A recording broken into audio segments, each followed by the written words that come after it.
Good morning बच्चों, मैं जयेश भदौरिया आज आप लोगों को चैप्टर नंबर 7 में नामकरण पद्धति के बारे में कुछ समझाने जा रही हूँ। नामकरण पद्धति, जैसे कि हम लोग जानते हैं कि हम इस धरती पर जितने भी जीव हैं सबका पर्टिकुलर कुछ ना कुछ नाम है, ठीक है। लेकिन अलग अलग भाषा में उनका नाम अलग अलग है। अब हम जैसे कि मेढक के बारे में बात करते हैं। हमारे इंडिया में मेढक को मेढक कहते हैं, इंग्लिश में उसे फ्रॉग कहते हैं, कुछ भाषा में उसे टोड भी कहते हैं। तो मान लो जैसे कि मुझे मेढक के बारे में कुछ जानकारी है, तो उसे अगर मुझे दूसरी किसी व्यक्ति को समझाना है, फ़ॉरेन में जाके किसी व्यक्ति को उसके बारे में समझाना है, तो क्या मैं मेढक का नाम लेके अगर कुछ बोलूँगी तो क्या उसे समझ आएगा? वो नहीं। तो ऐसी प्रॉब्लम सारे कंट्री में हो सकती है, जैसे कि क्योंकि सब लोग मेढक को अलग अलग नाम से जानते हैं। तो उसके लिए ये जो प्रॉब्लम है, इसका सॉल्यूशन निकालने के लिए अलग अलग जो भी जीव हैं सबके अलग अलग वैज्ञानिक नाम रखा गया है और इस पद्धति को नामकरण पद्धति के नाम से जाना जाता है। इस पद्धति की खोज कैरोलस लिनियस नामक वैज्ञानिक ने की थी। इस पद्धति को द्विपद नामकरण पद्धति भी कहते हैं। इसे द्विपद इसलिए कहते हैं, जैसा कि आप लोग यहाँ देख सकते हो तीसरी लाइन में, ऊपर से तीसरी लाइन में जीनस प्लस स्पीसीज। इस पद्धति में पहला जो नाम होता है उसे जीनस कहते हैं और जो दूसरा नाम होता है उसे स्पीसीज कहते हैं।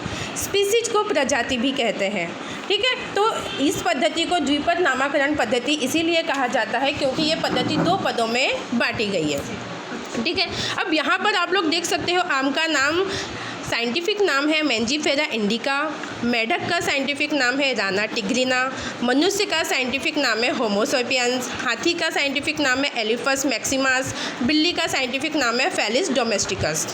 तो ये तो यहाँ पे हो गए इनके साइंटिफिक नाम। देखो यहाँ पर आप लोग देख सकते हो कि साइंटिफिक नाम दो हैं, नहीं दो पद हैं प्रत्येक में, एक में जीनस है पहला और दूसरा है स्पीसीज। अब जो भी साइंटिफिक नाम रखा जाता है उसके कुछ रूल्स होते हैं, उसके कुछ 4 रूल्स हैं। तुम्हारे सिलेबस में जितना है मैं तुम लोगों को उतना ही समझाऊंगी, उससे ज़्यादा डीप में मैं जाने वाली नहीं हूँ, ठीक है। तो तुम्हारे सिलेबस में जो रूल्स हैं वो यहाँ पर दिए हुए हैं।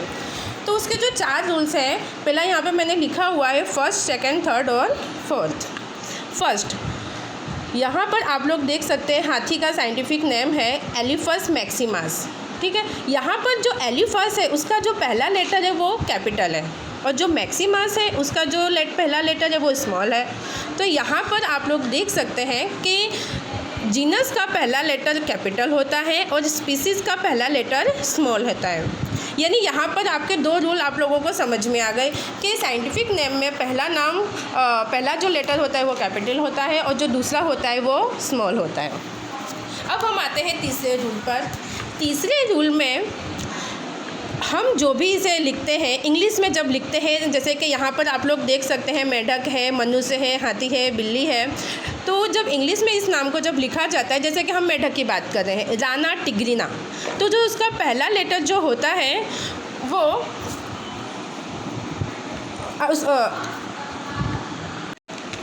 तो बच्चों यहाँ पर आप लोगों ने 2 रूल तो सीख लिए हैं। तीसरे रूल पर जब आते हैं तो जब उसे हिंदी में जब हम लिखते हैं, जब उसे इंग्लिश में लिखते हैं हाथों से लिखा जाता है। जब भी साइंटिफिक नेम को हाथों से लिखते हैं तो आप लोग देख सकते हैं यहाँ हाथी के नाम के नीचे मैंने अंडरलाइन किया हुआ है, बिल्ली के नाम के नीचे भी अंडरलाइन किया हुआ है। तो जब उसे हिंदी में हाथों से जब लिखा जाता है तो उसमें अंडरलाइन करते हैं। नंबर 4, जब भी उसे प्रिंट करते हैं, देखो यहाँ मैंने लिखा हुआ है कि जब भी साइंटिफिक नेम को प्रिंट करते हैं, यानी कंप्यूटर पे आप लोग जानते ही हो कंप्यूटर का यूज़ करना, तो जब भी उसे प्रिंट करते हैं तो उसे इटालिक वर्ड में लिखते हैं, इटालिक भाषा में लिखते हैं और उसके बारे में आप लोगों को पता है। तो यहाँ पर मैंने आप लोगों को जीवों के तो बच्चों यहाँ पर आज मैंने आप लोगों को नामकरण पद्धति के बारे में समझाया, जिसे द्विपद नामकरण पद्धति के नाम से जाना जाता है।